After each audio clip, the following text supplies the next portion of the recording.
Oh, okay.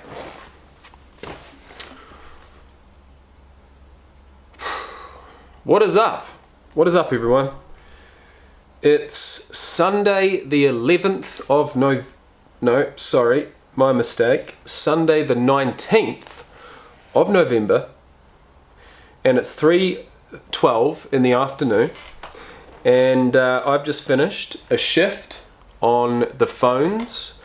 Some of you may remember me in the early days of this channel, working that shift, working that job, various shifts, always on the weekend because it's my casual role. And there were genuine times where I did not believe that I could get through a single shift without drinking, without, at least during the last 2 hours of the shift, beginning drinking, because I felt like I deserved it, or I felt like I deserved it. And that mentality got me absolutely nowhere. I didn't deserve fuck all. I didn't deserve shit. You know what I mean? Yeah, I was working, but hey, everyone works. And I got to the point where I got so used to not working and so used to, just being having a life of leisure. You know what I mean? But really it wasn't leisure, it was just killing myself through alcohol and through other addictions. And I'm talking killing myself both physically but also mentally, and just getting myself in a real hole. And yeah, like I said, there were times where I literally thought I deserved it because I'd worked 5-6 hours of an 8-hour shift. I thought, right, now it's time to have a drink. And I'm making this video today to check in. It's 32 days of no alcohol, and I just wanted to talk about that topic and this job in particular, because my mindset's changed. I think I've worked 3 or 4 shifts now since being back in Alice Springs. They have been shorter shifts, so it's not 8 hours anymore, it's more like 4 or 5. And actually today I worked from 7 till 11. I had 11 to 1 off, and then they got me back for another couple of hours from 1 till 3. And I earned $45 an hour on a casual basis, and it's like, why would I not do that? In the past, especially coming back from a 2-hour break to come back and do another 2 hours, I would have thought, absolutely not, that's fucking ridiculous. I would have been 5-10 drinks deep, and I would have just been on my own in my own world, and there would be absolutely no way that I was going to be coming back to do a 2-hour shift. But the way that my mind works now, it's like, well, I need the money, I want the money's on offer, the money's good, why would I say no? Because that thought of drinking just isn't there. I mean, I'd be lying if I said it wasn't there at all, but certainly not, I'm not waking up having drunk the night before. I'm not waking up trying to get through a hangover. I'm not waking up feeling negative. I am waking up with hope. I'm waking up with some traction in my life. And once you start getting that, you just want to keep going. You want to snowball that, and as far as money coming in, I've got a full-time job now. I've got this role that offers me, like I said, $45 an hour casually, and I'd be absolutely stupid to say no to any shifts that are on offer. Now, I must admit, Ladbrokes, the company that I work for, has drastically reduced their staff, which means that basically what I'm signing up for every single time that I jump on the phones is constant calls. And I don't think I could do that for 8 hours, So things have changed. Times have changed. I actually earn my $45 an hour rather than having, 2 or 3 minute breaks between calls. It is literally call after call, back to back, and it's pretty fucking tiring. So I'm just going to have to monitor that. But like I said, I've finished 6 hours of work today, and I'm feeling positive. I'm feeling like my life has traction, a bit of traction, and a bit of direction. And I've got money coming in from multiple sources, and my money is not going out on things like alcohol, drugs. Well, that's pretty much all I was spending it on, except for food. You know, I've never shied away from spending money on food. There's always food in the fridge and the cupboards for the kids and for myself. I've always thought, like, I've literally never really gone through the supermarket and sort of tried to budget or do anything like that. I've just bought what I need, bought what I want, and food is a non-negotiable for me. But, you know, add in alcohol and add in things like weed as well, and, you know, you're basically doubling your food bill each week. And this brings me back to a moment, and it's a moment that I've had many times, but a particular moment when I was in Rockhampton, probably about 2 or 3 months into this everyday drinking habit. And you could buy, actually no, the bottle store was next to the supermarket. First thing I did was go to the bottle store. I bought a $60 bottle of Jim Beam, a litre bottle. I chucked it in the under the seat of my scooter, and then I went next door and I went to the supermarket and I bought $60 of food. And I put the food on the counter. I didn't know how much it was going to be. It ended up being around $60, and I paid for it. And I went out to my scooter and I looked at the bottle of whiskey as opposed to the big bag of fresh, healthy, you know, nutritious food. And it was at that point, just 3 months into this 3-year journey of drinking every day, that I thought, this is wrong. This is absolutely backwards. You're spending $60 that could be, you could have doubled the amount of food you bought, and it could have lasted the entire week. But you've gone and spent $60 on a fucking bottle of poison. And, you know, that is just one example of a thought or a thought pattern, a negative thought pattern that just brought me down and down and down and down, and ruined my self-confidence. It ruined my self-esteem, and I just continued to make negative, like bad choices, similar to those. But, you know, one thing I will say is that even when I was drinking, eating was always included. I would never go to bed without eating, but I would just push that time that I started eating out until 8, 9 o'clock at night. And then I'd make up for all the calories that I missed earlier in the day, and I'd absolutely binge, and I'd fucking go to bed bloated and feeling just like a fat piece of shit every single night. And then I'd wake up in the morning and just do it all over again. And what a cycle. What a cycle. So not only have I cut out the alcohol, but I've also really drastically changed my diet. And I am dropping fat at the moment.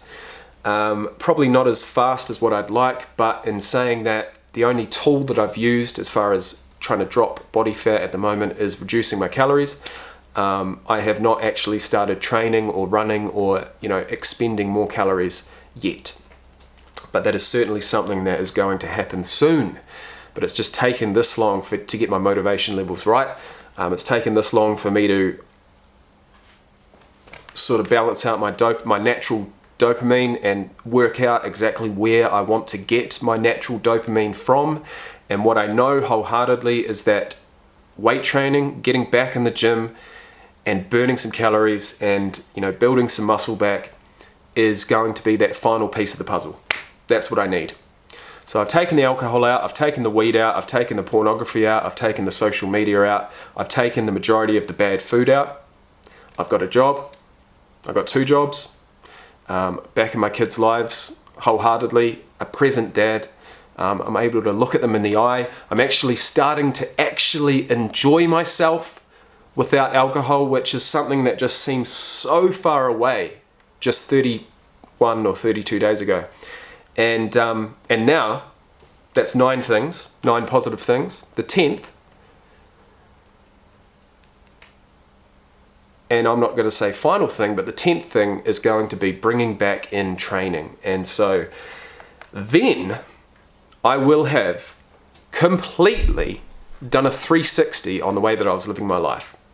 I knew I wanted to do it. I knew I needed to do it, but I just didn't know how.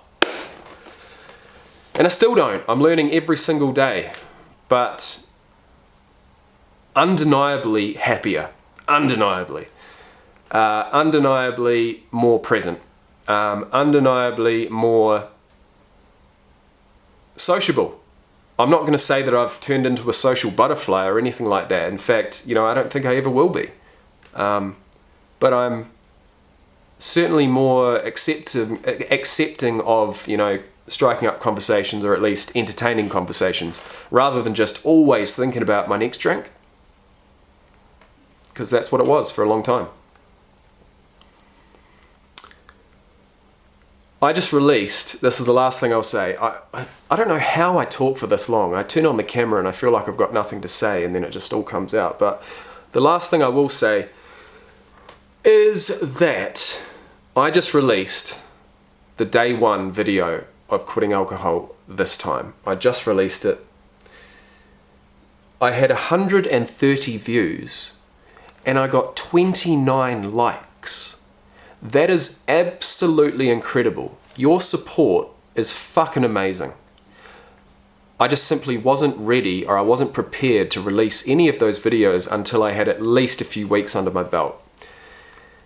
Now looking back, I'm so glad that I put the time in and I put the effort in to make these videos, to tell this story from day 1 to now day 32, because the story is worth telling. It's worth telling, and there's not a lot of people out there that would be willing to do it.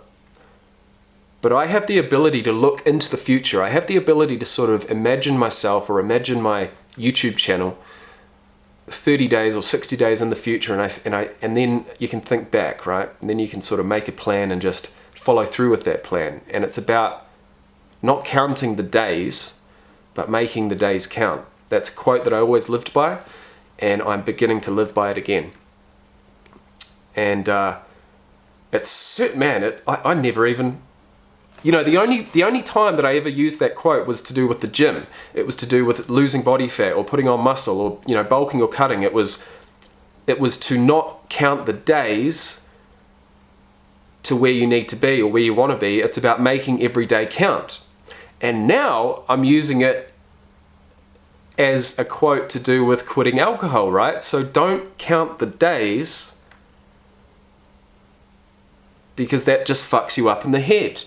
Counting days, clawing and scratching your way to day 30 or day 60. Stop counting the days, because that doesn't help you. Make each day count. And in the world of, drinking alcohol, I think the way to word that would be just don't drink for today. And that is the way I'm living my life at the moment. Yes, I've been tempted. Mate, there's been cans of apple cider in the fridge for the last 2 weeks. I haven't touched them. I have been tempted. I can't say that I won't touch them in the future. Look, I don't know. There's a couple of Christmas parties coming up for both the jobs that I've got, and I'm thinking on it. I'm not going to make any rash decisions, but I'm certainly not going to I'm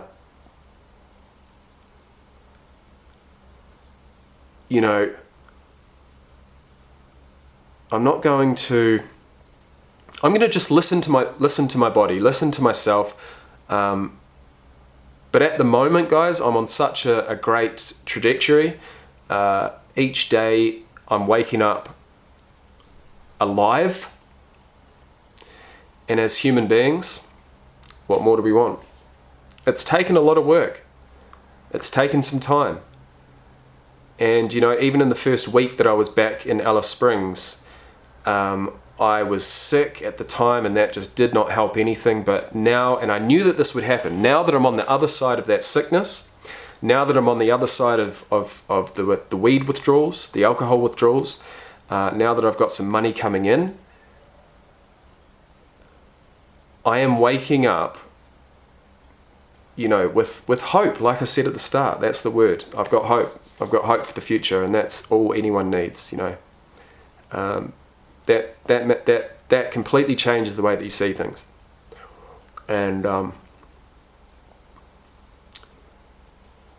yeah, that's where I'll leave it. I've got 4 more videos to make on the other 4 topics, because we have officially reached 30 days of absolutely zero pornography. We've reached 30 days of, I'm going to say, zero social media, but I have had a couple of looks on YouTube, and I'll talk about that in that video. And then we've got 15 or 16 days of being weed free. That was a tough one, but I am not feeling tempted whatsoever. I'm feeling, you know, I'm sleeping I'm sleeping really well. I'm not tossing and turning, I'm not sweating, I'm not, you know, no insomnia, nothing like that. And that was always my biggest fear as far as quitting weed. And then the 5th thing is quitting sugar. And I haven't done that completely, but like I said, I have drastically reduced the amount of shit that I was eating. And certainly before bed, I'm eating a nutritious meal, because I have a goal at the moment of getting back in shape, and I'm not going to get completely back in shape by my 33rd birthday, which was my initial goal. I turned 33 in 8 days, but possibly by the end of the year. You know, I've lost about 4 kilos of fat in the last 30 days through all of these changes, and you know, I don't want it to stop. So when I see these sugary foods, I'm like, maybe not. Whereas before, if I was either drunk or stoned or both, I would see those and I'd say, you know, none of those thoughts of, okay, maybe not, were there. Absolutely none, because I was in my, you know, comfort zone. I was on my own planet, and I ate whatever the fuck I wanted.